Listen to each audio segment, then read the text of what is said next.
They danced from January to May without stopping, eating, sleeping, or drinking. Hundreds of men, women, and children joined in. They danced in the streets. They danced in the fields. They even danced while hanging from trees. It was a joyful celebration. Nobody wanted it to end. But after 3 months, something incredible happened. People started dying, and we still don't know why. This is a story that comes to us from medieval France in the year 1328. Our story begins in the village of This is a small community of farmers living simple lives. But one day, everything changes when a traveling group of entertainers arrives in town. These are professional performers who travel around the country doing shows. And apparently they were pretty good because everyone in the village came out to watch them perform. Amongst the entertainers was a mysterious woman who would later become known as Dame Quickly. She had come up with an idea for a new type of dance that incorporated elements from several different styles. Dame Quickly taught her dance to the locals and then announced that she would like to hold a competition to see who could dance the best. The winner would receive an incredible prize, enough money to buy an entire cow. At first, the townspeople thought this was all just a bit silly, but they liked to dance, so why not? The competition began, but no one expected what happened next. The dancing went on for hours, but it didn't stop at night. The party continued into the second day, and still, nobody stopped dancing. The whole village was infected with a kind of dancing mania.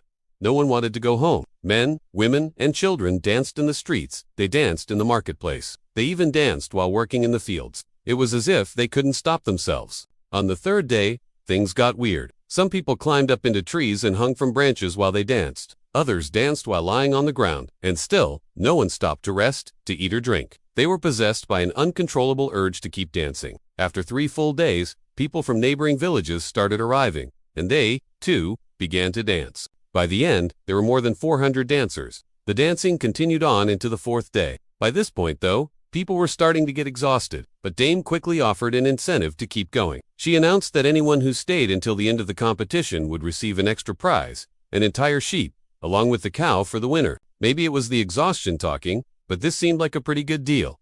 So people kept dancing, but exhaustion can only take you so far. On the 5th day, people started passing out from exhaustion. At first, it was just an occasional person here and there, but as the day wore on, it became more and more common. Eventually, people started dying, right there in the street, from exhaustion. This should have been the end of it, but the party raged on. As people collapsed, others took their place. Even though people were dying, the competition continued on, and this is where things get really weird. On the 7th day, those same professional entertainers who had organized the event packed up and left. Like they had a show to catch, they split up, grabbed their stuff, and vanished. To make matters worse, the nobleman who was supposed to be giving out the prizes also disappeared. Everyone who had come to watch the spectacle was gone, and all that was left behind was a bunch of dead bodies. For the next 2 weeks, people kept dying. More than 60 people lost their lives during the dancing plague. When it was over, the village had lost 1/6 of its population. This strange event would become known as the Dance of Death, and we still don't know exactly why it happened. But that hasn't stopped people from trying to find an explanation. Some historians believe that this was just a case of mass hysteria.